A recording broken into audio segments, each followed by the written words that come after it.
Bismillahirrahmanirrahim. Salam hebat untuk guru-guru hebat di Indonesia. Saya Teguh Lestariatno dari SMP Negeri 3 Panumbangan, Kabupaten Ciamis.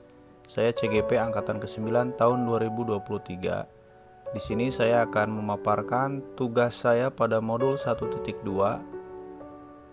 mulai dari diri. Pada tugas modul 1.2 saya membuat diagram trapesium seperti ini.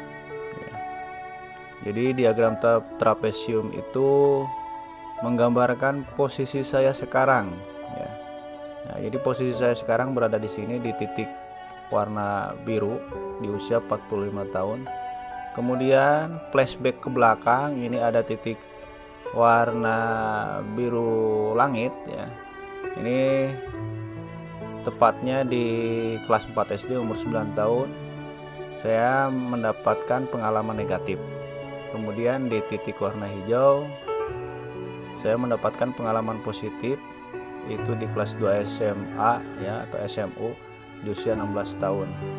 Kemudian titik yang merah ini jikalau Allah memberikan umur panjang, ini di usia pensiun di 60 tahun. Nah, ini titik warna biru yang ini adalah titik posisi umur saya sekarang. Selisih usia dengan pengalaman negatif itu 36 tahun, selisih usia dengan pengalaman positif 29 tahun. Demikian ini diagram trapesium yang saya buat. Kemudian peristiwa negatif dalam diagram trapesium tersebut, di sini yang terlibat itu adalah saya dengan Bapak Iing. Perasaan saat itu jelas jengkel dan marah. Ceritanya seperti ini. Saat saya masih duduk di bangku kelas 4 SD, saya memiliki guru bahasa Sunda namanya Bapak Iing. Waktu itu pada pelajaran beliau di jam terakhir, saya ngobrol dengan teman sebangku saya. Kami tidak menulis yang Bapak Iing catat di papan tulis. Alhasil saya terkena lemparan penghapus yang dibuat dari potongan kayu yang dilapisi kain, dan itu mengenai muka saya.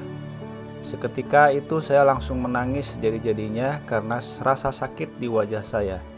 Perasaan saya waktu itu jelas jengkel, kesel, dan marah. Saya sadar saya sudah salah karena tidak mencatat di waktu Bapak Iing menulis materi di papan tulis. Tapi kenapa cuma saya yang kena marah beliau, sedangkan teman saya sebangku tidak? Peristiwa positif pada diagram trapesium yang saya buat ini, aktor yang terlibatnya saya dengan Bapak Cece. Kemudian perasaan saat itu saya terharu dan juga bangga. Ceritanya seperti ini. Peristiwa ini terjadi waktu saya duduk di bangku kelas 2 SMA. Jujur waktu itu saya nakal ya, saya suka bolos.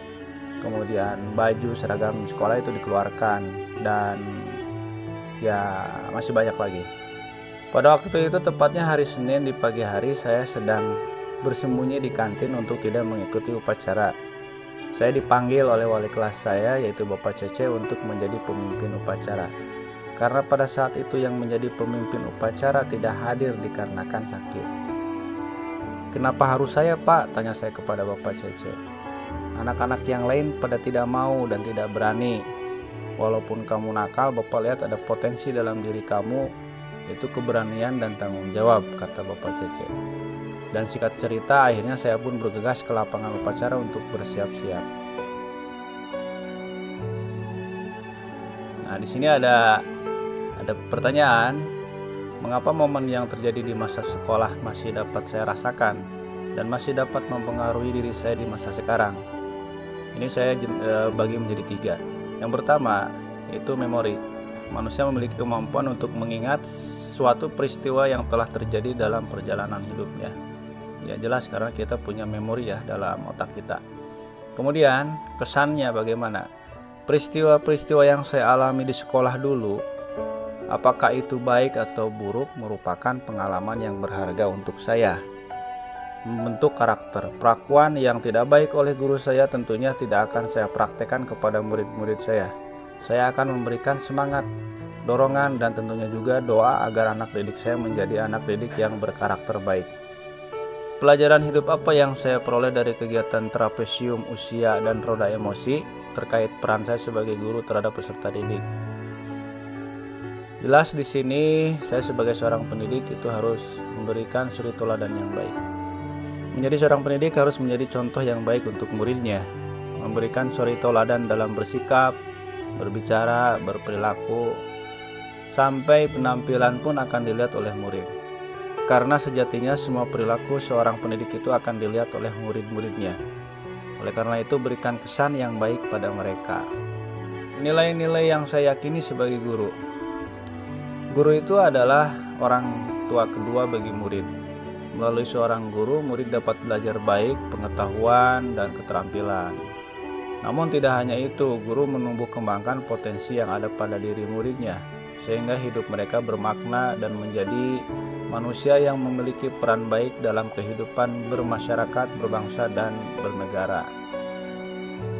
Kemudian, nilai dan peran guru penggerak menurut saya. Apa nilai-nilai dalam diri saya yang membantu saya menggerakkan murid, rekan guru, dan komunitas sekolah saya? Saya itu tipe orang yang tidak mudah menyerah. Kemudian saya juga tipe orang yang kreatif. Kemudian insya Allah saya juga menyukai hal-hal yang baru. Apa peran yang selama ini saya mainkan dalam menggerakkan murid, rekan guru, dan komunitas sekolah saya? 1. Saya menjadi pemimpin pembelajaran di kelas. Yang kedua, berusaha memberikan bimbingan kepada murid untuk mengembangkan potensinya. Yang ketiga, mengimbaskan keahlian saya khususnya di bidang IT kepada teman-teman sejawat di sekolah. Kemudian yang keempat, berusaha mengembangkan suasana pembelajaran di kelas yang menyenangkan untuk siswa. Itulah peran saya yang selama ini saya mainkan dalam menggerakkan murid, rekan guru, dan komunitas saya di sekolah.